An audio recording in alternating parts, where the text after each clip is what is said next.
दोस्तों stock market में एक ज़बरदस्त वॉलेटिलिटी लगातार देखने को मिल रही है। अभी रिसेंट में जो यूएस के इन्फ्लेशन के आंकड़े आए हैं वो एक्सपेक्टेशन से थोड़ा ज़्यादा यहाँ पर आए, लेकिन उसके बाद भी स्टॉक मार्केट में एक उछाल देखने को मिला। तो काफ़ी सारे इन्वेस्टर्स को ऐसा लग रहा है कि ये जो इन्फ्लेशन के नंबर्स आए हैं ये स्टॉक मार्केट के लिए पॉजिटिव नंबर्स हैं। तो देखिए पॉजिटिव नंबर्स ये यहाँ पर नहीं है अगर आप ओवरऑल स्टॉक मार्केट की बात करते हैं, क्योंकि एक्सपेक्टेशन से ज़्यादा इन्फ्लेशन आई है। और अगर ये इन्फ्लेशन आने वाले टाइम में ऐसे ही रेगुलरली स्टेबल रहती है 8% पे, तो इकोनॉमी में एक बहुत ज्यादा इंपैक्ट आ सकता है। अब लेकिन दोस्तों एक जो चीज आपको यहां पर समझनी है वो ये समझनी है कि ये जो इन्फ्लेशन के नंबर हैं, ये जो इंटरेस्ट रेट के नंबर्स हैं, ये ऑलमोस्ट सारी चीजें स्टॉक मार्केट में ऑलरेडी प्राइस्ड इन कर ली गई है। स्टॉक मार्केट में ऑलरेडी एक साल से रिटर्न्स नहीं आई है। इंडिया की स्टॉक मार्केट की बात करें, नेस्डेक 100 की बात करें, तो ऑलरेडी जो रिटर्न्स है वो काफी कम देखने को मिल रही है। और दोस्तों अगर आप यूएस के इन्फ्लेशन के नंबर्स को भी समझेंगे तो मार्च 2022 से ये नंबर्स बढ़ने शुरू हुए हैं और ये नंबर्स हैं ईयर ऑन ईयर लेवल पे। तो मुझे लगता है कि मैक्सिमम ये जो 8% और इतनी हाई इन्फ्लेशन चल रही है ये फरवरी 2023 तक ही रहने वाली है। जब मार्च 2023 के इन्फ्लेशन के नंबर्स आएंगे तो डेफिनेटली इन्फ्लेशन कम होगी, क्योंकि ईयर ऑन ईयर जो बेस होगा इन्फ्लेशन के लिए वो ज्यादा होगा। तो इसलिए मुझे लगता है कि जो मैक्सिमम ये जो नेगेटिविटी स्टॉक मार्केट में चल रही है इन्फ्लेशन को लेकर, वो मैक्सिमम मार्च 2023 तक ही रहने वाली है और उसके बाद एक स्टेबिलिटी आपको स्टॉक मार्केट में देखने को मिलने वाली है। अब दोस्तों अगर स्टॉक मार्केट में स्टेबिलिटी आती है, अच्छी रिटर्न्स आती है, उसके लिए जरूरी है कि आप अभी जब स्टॉक मार्केट गिरावट के मूड में है, जब कंसोलिडेशन के फेज में है, तब गुड क्वालिटी के स्टॉक्स को धीरे धीरे इन्वेस्ट करते रहें, क्योंकि अभी बहुत सारे ऐसे स्टॉक्स हैं जो अच्छे स्टॉक्स हैं जो फ्यूचर में आपको अच्छी रिटर्न्स देंगे, लेकिन उन स्टॉक्स में मूवमेंट नहीं देखने को मिल रही है। तो ये अब दिक्कत क्या यहां पर आती है कि ये चीज जो छोटे इन्वेस्टर्स हैं जो लॉन्ग टर्म के लिए इन्वेस्ट कर रहे हैं, लेकिन उनको थोड़ा सा यहां पर परेशानी होने लगती है अगर कोई स्टॉक का प्राइस 3 महीने 6 महीने मूव नहीं करता है। अब आपको इसी चीज से सबसे ज्यादा बचना है, आपको लॉन्ग टर्म में सोचना है और इस चीज को एज अ अपॉर्चुनिटी लेनी है और धीरे धीरे ऐसे स्टॉक्स में इन्वेस्ट करना है। इस वीडियो में हम लोग यही बात करेंगे कि वो कौन से कुछ स्टॉक्स यहां पर दिखते हैं जो अभी खरीदारी के लिए आप अपनी वॉच लिस्ट में ऐड कर सकते हैं। लेकिन दोस्तों इन्वेस्टमेंट की बात चल रही है, स्टॉक मार्केट की बात चल रही है, तो मैं आपको एक बुक यहां पर सजेस्ट करना चाहूंगा, स्टॉक्स टू रिचेस। ये बुक आपको यहां पर ये बताती है कि कैसे एक छोटा रिटेल इन्वेस्टर भी स्टॉक मार्केट में इन्वेस्ट करके एक अच्छी रिटर्न्स कमा सकता है। अब अच्छी बात क्या है कि इस बुक को आपको पढ़ने की भी जरूरत नहीं है। इस बुक की समरी को आप सुन सकते हैं कुकू एफएम पे। कुकू एफएम इंडिया का लीडिंग ऑडियो शो प्लेटफॉर्म है। 10,000 प्लस ऑडियो शो लाइब्रेरी इसके पास है।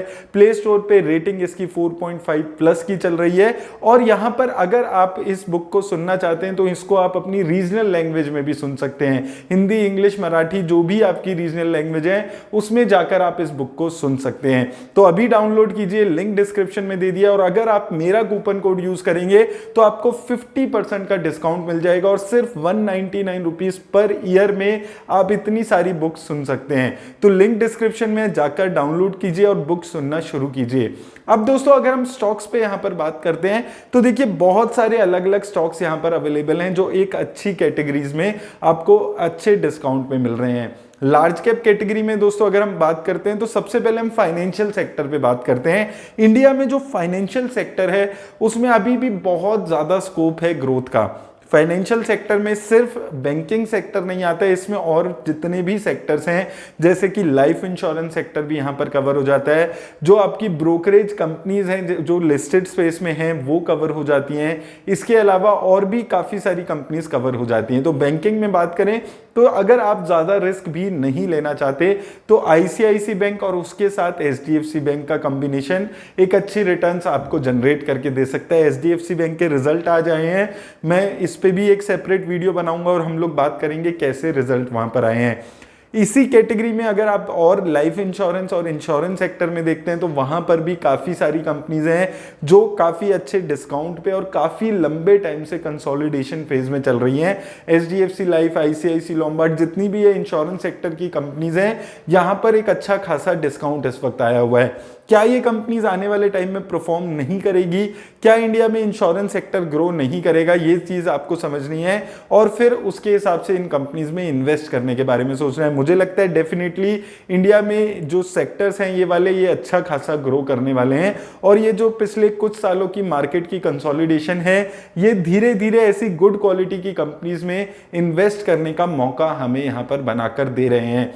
इसके अलावा कैम्स एक ऐसी कंपनी है जो म्यूचुअल फंड सेक्टर से बिलोंग करती है, लेकिन एक पर्टिकुलर म्यूचुअल फंड में इन्वेस्ट नहीं करते हैं। कैम्स इंडिया जैसी कंपनी में इन्वेस्ट करने का फायदा क्या है कि देखिए, म्यूचुअल फंड इंडस्ट्री लगातार ग्रो हो रही है, लेकिन म्यूचुअल फंड कंपनी में अगर आप इन्वेस्ट करते हैं जैसे कि एचडीएफसी, एएमसी, निपन इंडिया, तो यहां पर रिस्क क्या है कि बहुत सारे म्यूचुअल फंड्स अवेलेबल हैं जो इस वक्त इन्वेस्टमेंट आपकी करा रहे हैं। रोज नए नए म्यूचुअल फंड हाउस आ रहे हैं और लोग सिर्फ रिटर्न्स देख के इनमें इन्वेस्ट करते हैं। अब कैम्स जैसी जो कंपनी है जो आरटीए सर्विसेज प्रोवाइड करती है, ये आपको एक बेनिफिट क्या सबसे बड़ा देती है कि ये कंपनी ऐसी म्यूचुअल फंड कंपनीज को अपनी सर्विसेज प्रोवाइड करती हैं। तो अगर म्यूचुअल फंड इंडस्ट्री ग्रो होगी तो इस कंपनी का जो प्रॉफिट है, जो सेल्स है, वो भी एक रेगुलरली ग्रोथ आपको देखने को मिलेगा। अपने सेक्टर में 70% का मार्केट शेयर ये कंपनी रखती है और टॉप 5 जो म्यूचुअल फंड्स हैं उनकी सारी जो सर्विसेज हैं वो यही कंपनी प्रोवाइड करती है।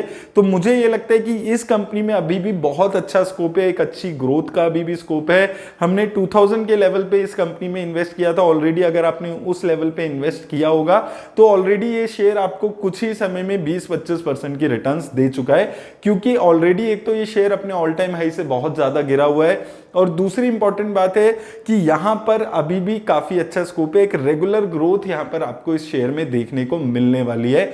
उसके साथ साथ दोस्तों सीडीएसएल में भी ऐसी ही ग्रोथ देखने को मिलेगी।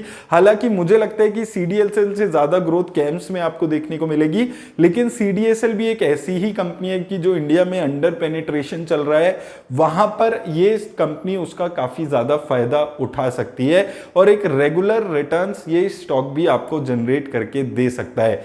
उसके अलावा दोस्तों इंडिया की कंजम्पशन सेक्टर पे हम हमेशा बात करते आए हैं, उसमें जो सबसे पहला नाम आता है वो आता है एवेन्यू सुपरमार्ट्स का। अब दोस्तों ये एक ऐसी कंपनी है जहां पर लगातार एक अच्छी रिटर्न्स इन्वेस्टर्स की बनती हुई आई है, क्योंकि अभी भी ये जो स्टोर्स हैं, जो बड़े बड़े स्टोर से जाके परचेज करने का जो कंसेप्ट है वो इंडिया में काफी नया है। तो यहां पर जो अंडर पेनिट्रेशन है वो काफी ज्यादा देखने को मिलती है और टाइम के साथ साथ इस सेक्टर में भी ग्रोथ देखने को मिलने वाली है। और एवेन्यू सुपरमार्ट्स इसमें एक सबसे ज्यादा अच्छा काम करते हुए नजर आता है। एक अच्छी ग्रोथ रेगुलर बेसिस पे इसने दिखाई है, नए नए यहां पर स्टोर्स ये खोल रहा है। तो मुझे लगता है कि एवेन्यू सुपरमार्ट्स में अभी भी एक अच्छी खासी ग्रोथ आने वाली है। ये स्टॉक 4300 के लेवल्स पे काफी टाइम से 4000 के लेवल्स पे ट्रेड कर रहा है और मुझे लगता है कि एक अच्छी ग्रोथ इसके स्टॉक में लॉन्ग टर्म में देखने को मिलने वाली है। ये एक स्टॉक है जो अभी भी इन लेवल से भी अच्छी रिटर्न्स इन्वेस्टर्स को जनरेट करके दे सकता है। उसके अलावा दोस्तों केमिकल सेक्टर पे हम लोग काफी टाइम से बात करते हुए आ रहे हैं। तो केमिकल सेक्टर में देखिए आजकल जो है वो फ्लोरीन का जो केमिकल है वो बहुत ज्यादा अच्छी ग्रोथ यहां पर दिखा रहा है। उसमें ऐसा माना जा रहा है कि आने वाले टाइम में ये एक जो पर्टिकुलर केमिकल है इसकी जो यूजेज है वो लगातार इंक्रीज हो रही है। तो इस जो केमिकल को बनाने वाली कंपनीज, नवीन फ्लोराइन हो गई, गुजरात फ्लोराइन हो गई, ये ऐसी कंपनीज हैं जो आपको एक अच्छी रेगुलर रिटर्न्स यहां पर जनरेट करके लॉन्ग टर्म के बेसिस पे दे सकती है। हालांकि ये शेयर्स अभी बहुत ज्यादा डिस्काउंट पे अवेलेबल नहीं है, तो इन शेयर्स को आप अपने पोर्टफोलियो में ऐड की वॉच लिस्ट में ऐड करके रख सकते हैं। जैसे ही इन शेयर्स में गिरावट देखने को मिलती है आप इन शेयर्स में इन्वेस्ट करने के बारे में यहां पर सोच सकते हैं। वहीं दोस्तों अगर आप दूसरे केमिकल स्टॉक्स पे बात करेंगे तो दीपक नाइट्राइट पे हम लगातार बात करते हुए आ रहे हैं और एक स्टेबिलिटी अब इसने 2200 के लेवल्स पे यहां पर बना ली है। तो जैसे जैसे ये शेयर्स में अगर गिरावट मिलती है तो आप इनको रेगुलर बेसिस पे ऐड करते रहिए। अभी भी ये शेयर्स काफी अच्छे हैं, लॉन्ग टर्म में अभी भी ये शेयर्स आपको अच्छी रिटर्न्स देंगे। हमने 1800 पे दीपक नाइट्राइट में इन्वेस्ट किया था, अभी 2200 के आसपास आ गया है। तो धीरे धीरे आपको यहां पर इन स्टॉक्स में थोड़ी थोड़ी करके एक्युमुलेशन करके चलते रहनी है। बहुत ज़्यादा आपको ये नहीं सोचना है कि स्टॉक मार्केट में कितनी गिरावट आएगी, स्टॉक मार्केट में क्रैश आएगा या नहीं आएगा। इन सब चीज़ों के बारे में हमारा कोई कंट्रोल नहीं है इन चीज़ों पे, तो हम इन चीज़ों के बारे में सोच के अपनी इन्वेस्टमेंट की स्ट्रेटेजी नहीं बना सकते हैं।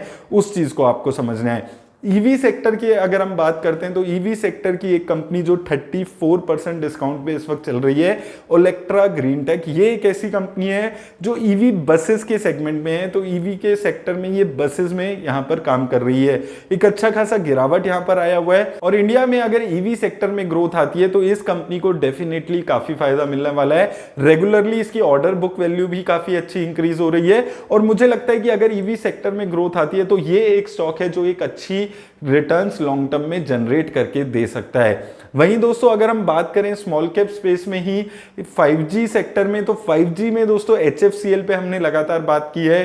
50 रुपीस के लेवल्स पे हमने इसमें रेगुलरली इन्वेस्ट किया है। अब ये 75 रुपीस के आसपास आ गया है और मुझे लगता है कि इंफ्रास्ट्रक्चर अगर 5G के लिए दोबारा से रीसेट करना होगा तो ये कंपनी को काफी ज्यादा फायदा होने वाला है। और ये कंपनी भी एक स्मॉल कैप स्पेस की ऐसी कंपनी है जो एक कंसिस्टेंट रिटर्न्स आपको जनरेट करके लॉन्ग टर्म में दे सकती है।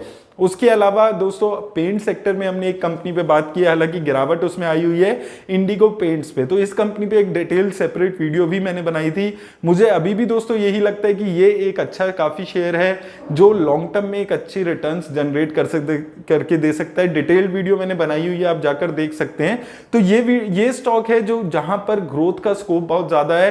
पिछले कई सालों में एक अच्छी खासी ग्रोथ इसने सेल्स में, प्रॉफिट में दिखाई है। एग्रेसिवली नॉर्थ इंडिया में अभी अपना काम बढ़ाने की कोशिश कर रहे हैं। अभी पर्टिकुलरली साउथ में ये अपना मेजर काम करते हैं, स्पेसिफिकली केरला में 30% की सेल्स है इनकी। तो अभी भी इनके पास स्कोप है बहुत ज्यादा ग्रोथ का। तो मुझे लगता है कि स्मॉल कैप पेंट सेक्टर में ये कंपनी एक ग्रोथ के यहां पर आने वाले टाइम में दिखा सकती है। उसके अलावा दोस्तों जिन भी हमने कंपनीज पे बात की थी जिनमें अच्छी खासी रिटर्न्स आपको आ रही है, जैसे कि SBI कार्ड्स वगैरह में, लेकिन अभी उनमें गिरावट आ रही है, तो अगर आप उन स्टॉक्स में अपना प्रॉफिट बुक करना चाहते हैं, अगर आपको लगता है कि अभी आपको मार्केट में गिरावट आ सकती है, तो उसमें आप पार्टली प्रॉफिट बुक करके अपना चल सकते हैं। लेकिन अच्छे शेयर हैं अभी भी लॉन्ग टर्म में, ये सारे ही शेयर्स अच्छी रिटर्न्स आपको देने वाले हैं। IT सेक्टर पे अभी मैं ज्यादा बात नहीं कर रहा हूं क्योंकि इन्फोसिस में हमने इन्वेस्ट किया था 1350 के लेवल पे, उसमें अच्छी रिटर्न्स आपको देखने को मिल रही है क्योंकि रिजल्ट अच्छे आ गए हैं। उसके अलावा KPIT टेक ऑलरेडी 500 रुपए पे हमने बात की थी, वो 670 के आसपास चल रहा है, तो उसमें ऑलरेडी आपको अच्छी रिटर्न्स आ गई है। हैप्पीएस्ट माइंड भी एक ऐसा कंपनी लगती है मुझे जो एक अच्छी ग्रोथ आने वाले टाइम में दिखाएगी। तो IT सेक्टर के भी नंबर्स काफी अच्छे आ रहे हैं। IT सेक्टर की जिन भी कंपनीज में आप इन्वेस्ट करके ऑलरेडी चल रहे हैं तो आप उनमें बने रह सकते हैं, जो कंपनीज पे हमने बात की थी। तो दोस्तों इन सभी कंपनीज में जो हमने बात की है आपको वॉच लिस्ट में रखना है। जो कंपनीज, जो स्टॉक्स आपको अच्छे लगते हैं उनको रेगुलर बेसिस पे आप अपने पोर्टफोलियो में ऐड करते रहिए। और दोस्तों जैसे कि मैंने आपको बताया था, अगर आपको भी बुक सुननी है तो कुकू FM का लिंक डिस्क्रिप्शन में मिल जाएगा। मेरा कूपन कोड यूज करेंगे तो 50% का डिस्काउंट मिल के आपको 199 रुपीज में आप 1 साल के लिए बुक सुन सकते हैं। तो लिंक डिस्क्रिप्शन में जाकर डाउनलोड कीजिए। मेरी तरफ से बस इतना ही, धन्यवाद।